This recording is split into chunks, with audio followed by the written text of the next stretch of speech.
Padova's Scrovegni Chapel, with its precious 14th century Giotto frescoes, is one of Italy's most beloved art treasures.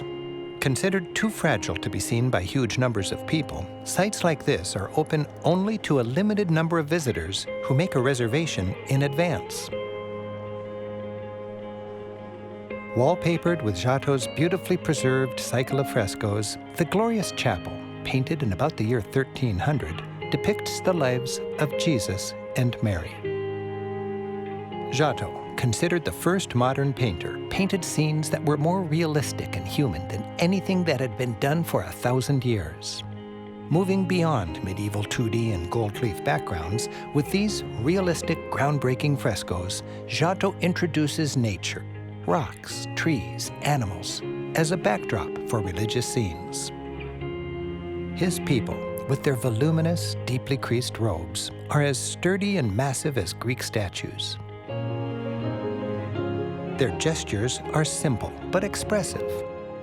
Arm raised shows anger. Head tilted down says dejection. Arms flung out indicate anguish. And a tender kiss, caring love. Giotto's storytelling style is straightforward, and anyone with a knowledge of the Bible can read the chapel like a picture book. In The Betrayal of Christ, amid the crowded chaos of Jesus' arrest, Giotto skillfully creates a focus upon the central action. Judas embraces Jesus, looks him straight in the eyes, and kisses him. In The Deposition, Jesus has been taken down off the cross, and his followers weep and wail over his lifeless body.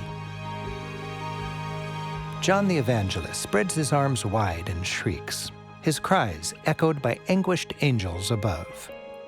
Each face is a study in grief. Giotto emphasizes the human vulnerability of these figures.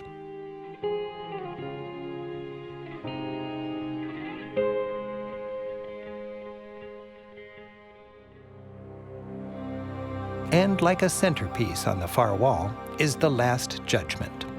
Christ oversees the action as the saved on his right emerge grateful from their graves. And the damned on his left are just kicking off a hellish eternity. Satan is a grotesque ogre munching on sinners.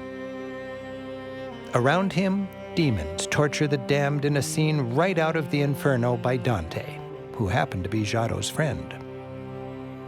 Calmly isolated from the action is Enrico Scrovegni, who paid for all this art in an attempt to gain forgiveness for the sins of his wealthy and greedy father.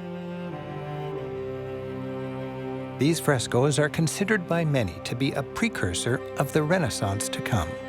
With this masterpiece, created 200 years before Leonardo and Michelangelo, Giotto seems to be making it clear: Europe was breaking out of the Middle Ages.